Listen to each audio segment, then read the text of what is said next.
Hi hello నేను మీ Anusha. Welcome to baby and boys. First time చూసిన వాళ్ళైతే నా ఛానల్ని సబ్స్క్రైబ్ చేసుకోవడం మర్చిపోకండి. ఆల్రెడీ ఫాలో అవుతున్న వాళ్ళైతే లైక్ చేసి షేర్ చేసి కామెంట్ చేయండి. ఇంకా ఈ వ్లాగ్ అంతా వచ్చేసి ముక్కోటి ఏకాదశి వ్లాగ్ అండి. ఆ రోజు మార్నింగే నేను అంతా క్లీన్ చేసేసుకొని అందరినీ స్కూల్కి పంపించేసి ఆ తర్వాత ఇంకా దేవుడి కోసం ఇలా ప్రసాదాన్ని స్టార్ట్ చేశాను. రవ్వ కేసరి చేద్దామని. అది త్వరగా అవుతుంది, కొంచెం ఈజీ ప్రాసెస్ కదా అని ఒక పక్క ఇలా రవ్వని వేడి చేసేసుకొని ఫ్రై చేసి ఒక పక్క వాటర్ని బాయిల్ చేసుకున్నాను. సో నెక్స్ట్ అయితే పాలు కూడా, రవ్వ కేసరి కదండి, అందుకని పాలు కూడా యాడ్ చేస్తే బాగుంటుందని ఇలా నేను మొత్తం నెయ్యిలో మొత్తం రవ్వని డ్రై ఫ్రూట్స్ని అన్నీ వేయించేసేసుకొని ఆ తర్వాత మిల్క్ని యాడ్ చేశాను. ఆ తర్వాత వాటర్ని కూడా యాడ్ చేసేసి ఇలా రవ్వ కేసరిని ప్రిపేర్ చేసుకుంటున్నాను. ఆ తర్వాత షుగర్ వేసేసి కొంచెం బెల్లం కూడా వేసాను. నాకు కొంచెం బెల్లం అంటే ఇష్టం కాబట్టి కొంచెం అది యాడ్ చేసేసి దేవుడి కోసం అంతా ఇలా నేను రవ్వ కేసరిని ప్రిపేర్ చేసుకున్నానండి ముక్కోటి ఏకాదశి రోజు. సో దేవుడికి అయితే ప్రసాదాన్ని పెట్టేసి బాగా పూజ చేసుకొని దేవుడికి అంతా అలంకరించేసుకొని నీట్గా ముక్కోటి ఏకాదశి ఆ రోజు అంటేనే చాలా మంచిగా పూజ చేసుకుంటే ఒకే రోజు ముక్కోటి దేవుళ్ళకు పూజ చేసినట్టుగా సమానం అని చెప్తూ ఉంటారు పెద్దలు.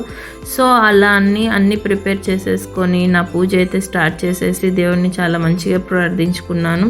సో నాకు చాలా బాగా హ్యాపీగా అనిపించింది ముక్కోటి ఏకాదశి రోజు. ఇంకా నెక్స్ట్ అయితే నేను గుడికి వెళ్ళడానికి నాకు పాసిబిలిటీ అవ్వలేదు. సో నెక్స్ట్ అయితే వెళ్ళలేదండి. ఆ తర్వాత నెక్స్ట్ డే అయితే ఇలా పొంగల్ కోసం అని నేను ఇంట్లో అన్ని క్లీనింగ్ అవి స్టార్ట్ చేశాను.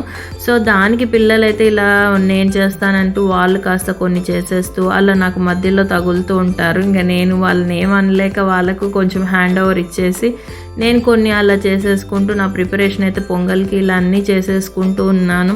ఇంకా పిల్లలైతే కొంచెం వినరు కాబట్టి నేను కొన్నిటిని వదిలేస్తూ ఉంటాను అప్పుడప్పుడు. ఇంకా అవన్నీ ప్రిపేర్ అయిపోయి కాస్త రెస్ట్ తీసుకోవాలి ఆ టైంలో నెక్స్ట్ అయితే అని అనుకున్న టైంలో ఇక చూడండి బాబు అయితే డ్యాన్స్ అంటాడు. ఇంకా డుబ్బుని ఇలా సతాయిస్తూ ఇలా చేస్తూ ఉంటాడు. ఈ మధ్యనే ఇంకా ఈ సాంగ్ ఫేమస్ అయిపోయింది వీళ్ళ పర్ఫార్మెన్స్కి. సో ఇలా చేస్తున్నారు.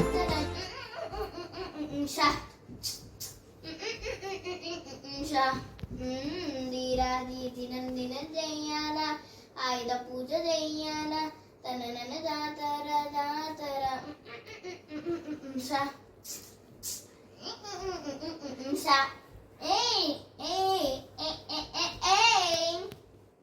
ఎంజాయ్ చేస్తూ ఉన్నారు. నెక్స్ట్ అయితే పొంగల్వి అన్ని వీడియోస్ నేను షేర్ చేస్తానండి. అంతవరకు సెలవు, బాయ్.